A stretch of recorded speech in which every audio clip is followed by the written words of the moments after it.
देखो क्या बोलता है। आज कल भौतिक गुण सारा बता दिए थे, धातु अधातु मेटल ठीक है ना। आज हम बात करेंगे chemical property of metals and nonmetals, ठीक है। तो फर्स्टली हम देखते हैं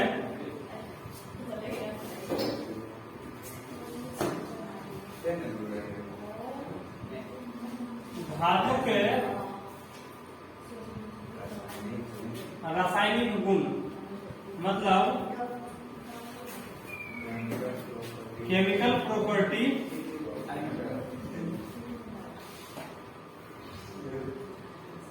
ऑफ मेटल्स, ठीक है। ज्यादा ठोस नहीं होगा, ठीक है।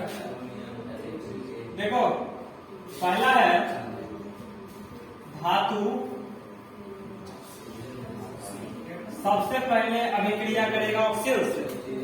कभी कभी सोच के लगता होगा सर धातु अभिक्रिया ऑक्सीजन किससे करता होगा, तो ये सब हमारे परिवेश की चीजें हैं।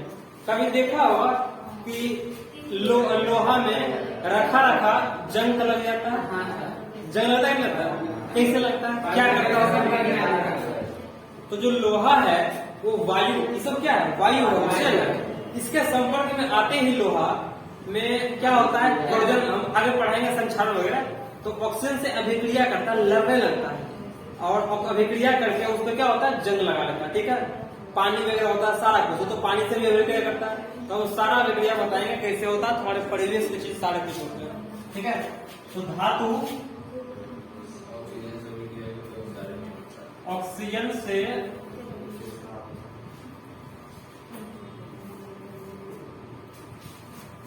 अभिक्रिया करके धातु ऑक्साइड बनाते हैं,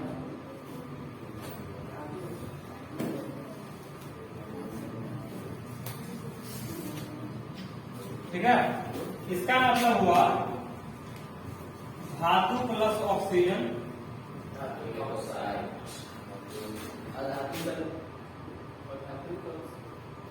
धातु ऑक्साइड, ठीक है। ये हमारा क्या होता है, समीकरण होता है। कोई भी धातु लो, copper plus oxygen CO Al plus O2 N2O3, पता है ना, एल्युमिनियम का वैलेंसी 2 होता है, ऑक्सीजन का 2 होता है, तो क्रॉस जब करेगा तो Al2O3 हो जाएगा। जिंक प्लस O2, जिंक का वैलेंसी 2 होता है, N प्लस O2 Na2O, इसी को बोलते हैं हंसने वाली गैस, लाफिंग गैस, ठीक है। क्या बोलते हैं, इस गैस को छोड़ देंगे तो इतना हंसेगा, नहीं पागल नहीं होगा, ठीक है, हंसते रहेगा, ना चाह के इतना हंसेगा कि पेट में दर्द हल्का पक्का हो जाएगा। हंसाने वाली गैस, बात क्लियर है, उतार लो इसको। चलो भी लिखा देते हैं, बेचारा काफी परेशान हो रहा है। पहले धातु का लिखा रासायनिक गुण, अधातु वाला बताएंगे तो लिखा दें, ठीक है। पहले धातु लिख लो।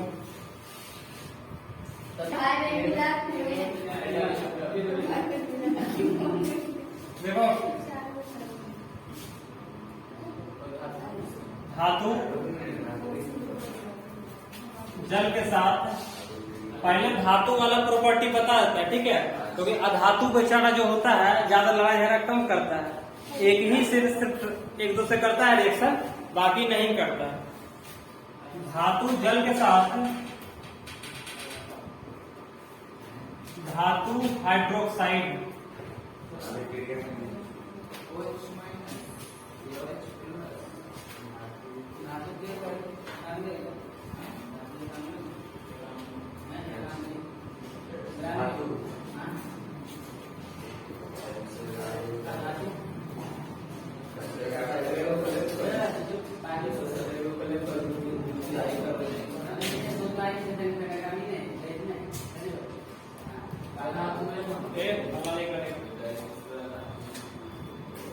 देखो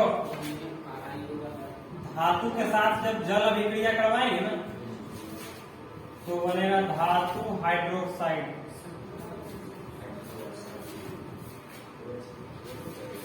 हाँ इसी में रहता, मतलब मान लो कॉपर से कराए जल का अभिक्रिया तो कॉपर हाइड्रोक्साइड बनाएगा। हाँ होल टू परसेंट।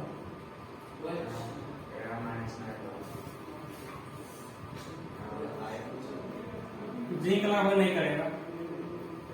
अब बोलेगा सर क्या नहीं करता है, सिंपल से ताला में रहता है नीला वाला, कितनों पानी तो जगह लगता है, कुछ फर्क पड़ता है।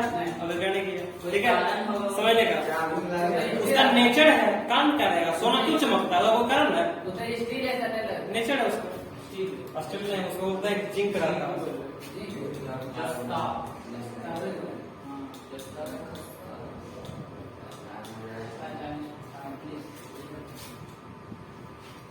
अल्मुनियम भी जंग लगने लगती है, वहां पर भी रिएक्शन नहीं करेगा उससे, जो रिएक्शन करेगा कुछ बनाएगा उसी में करेगा। बात सुना रहा है। सोडियम करेगा, सोडियम करेगा मालूम है, इसीलिए सोडियम इतना रिएक्टिव होता है कि इसको केरोसिन तेल में डुबा कर रखते हैं, पानी में रखेंगे तो आग लगा लेगा। बिल्कुल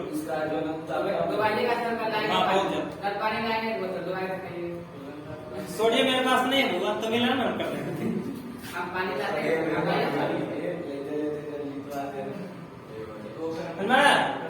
भी रिएक्शन कर लेगा फटाक से। एक क्वेश्चन था पहला चैप्टर में कि सोडियम पोटेशियम को केरोसिन मतलब कच्चे तेल में डुबा के क्यों रखा जाता है, क्योंकि ये बहुत अधिक क्या होता है क्रियाशील होता है, इसलिए रिएक्शन कर लेता है, इसलिए ऐसा करते हैं। पानी में भी रिएक्शन कर लेगा, हवा में तो भाग्य लगा है कि जैसी लाएगा तुम सोडियम को हाथ में के तुम्हारा हाथ देगा तो जल गया हाथ मेरा, ऐसा बोलेगा। ठीक है उतार लो।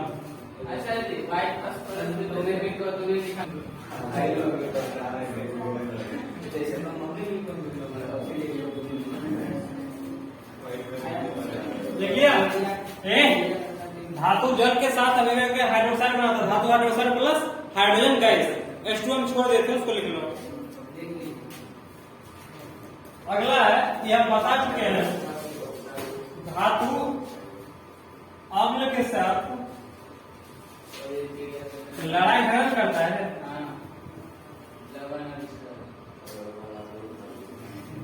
लवण बनाएगा, लवण और H2 गैस।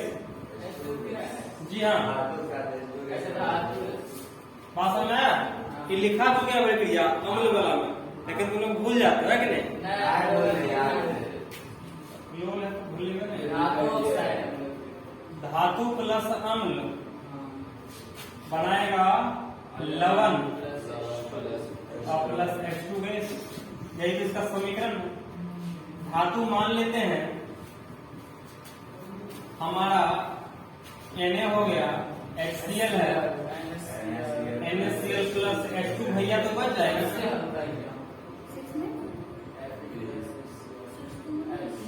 है ना। क्लियर बात है।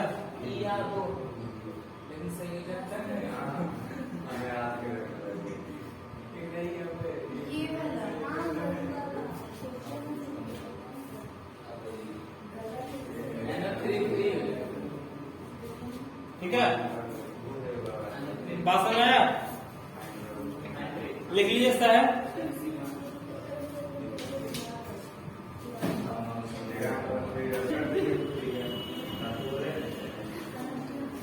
देखो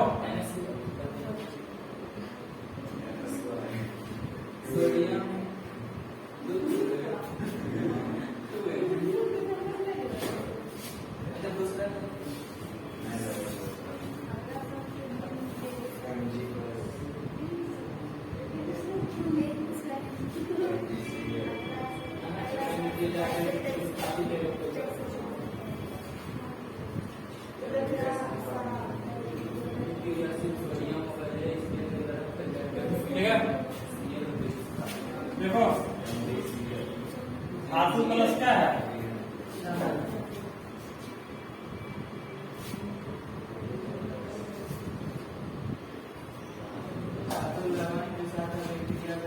लवण और धातु ही बनाती है।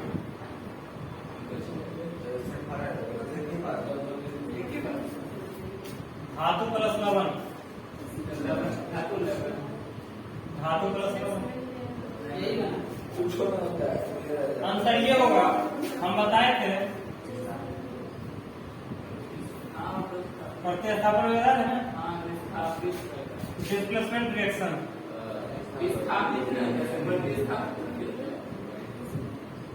क्या होता है? जो भी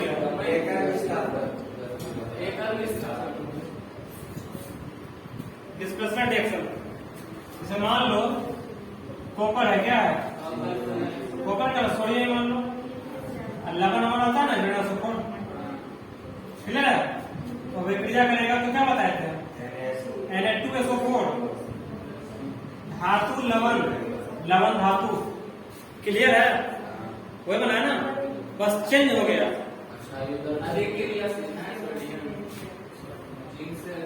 magnesium plus CaCO3, MgCO3 plus क्या होगा? ये भी लवण ही है जी। MgCO3, इसे मान लो कॉपर है, क्या है? H2SO4 है ना, तो COSO4 प्लस, सब जगह हम हाइड्रोजन गैस हम बोलते निकालेगा, लेकिन सब जगह तो नहीं निकालता है, इसलिए धातु प्लस लवण ही होगा। या कभी गैस भी होता है, जैसे H2 हमारा धातु नहीं है, क्या गैस करता है, धातु बनता है, तो उसके जगह हल्का मैनेज कर लेगा, क्लियर है ना? उतार लो इसको। धातु या गैस बनाने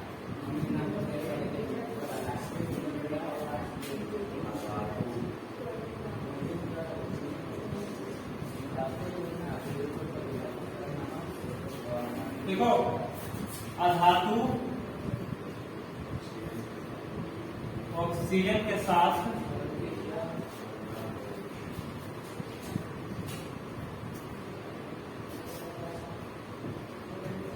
अभिक्रिया करके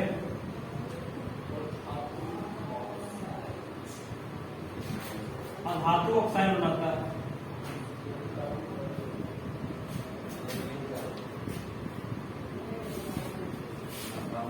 ठीक है, मतलब अधातु प्लस ऑक्सीजन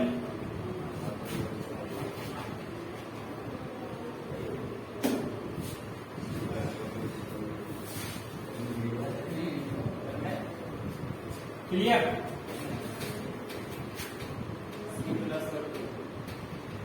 C+O2 S+O2, ठीक है, N+O2 N2O3 जी। समझ में आ रहा है बात? उतार लो। और इसमें नोट करने वाला 2 पॉइंट है, ठीक है, इसको नोट करना। बहुआ बहुआ नोट करना कि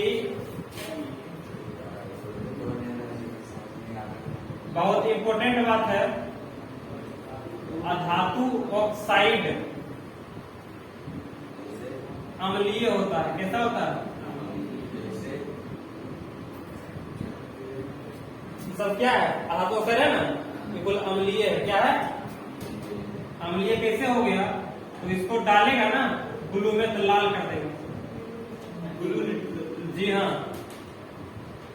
ग्लू में डालेगा कर देगा, लाल होगा, क्योंकि इसका गुण क्या होता है? अधातु ऑक्साइड अम्लीय होता है। और हम लिखाए थे ना धातु ऑक्साइड, धातु ऑक्साइड लिखाए थे ना, धातु ऑक्साइड क्षारीय होता है। क्या होता है? मतलब ये लाल को क्या कर देगा?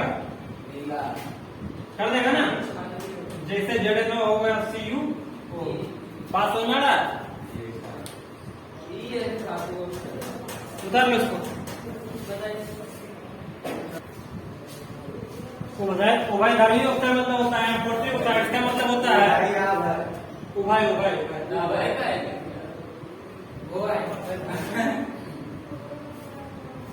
उभयधर्मी ऑक्साइड मतलब होता है वैसा ऑक्साइड, धातु ऑक्साइड, वैसा धातु ऑक्साइड जो कि अम्लीय और क्षारीय दोनों गुण को प्रदर्शित करता है एक साथ। ठीक है, ये कुछ ही है, हम बता देते हैं। प्रदर्शित मतलब दिखाना, प्रदर्शन करना। M40 ऑक्साइड वह धातु ऑक्साइड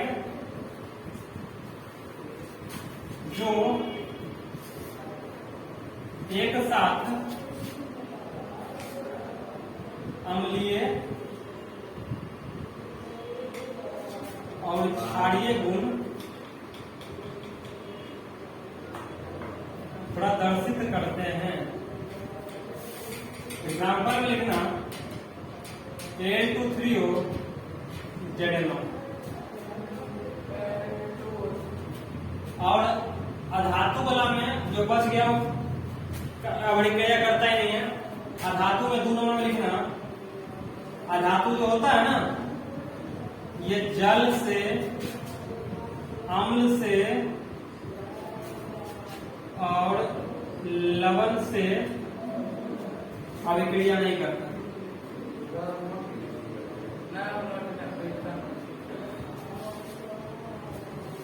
बस क्लियर है? जल अभिक्रिया नहीं करता है, लेकिन कभी कभार कोई रिएक्शन करता है, उसका वैल्यू हम नहीं देते। क्लियर बात?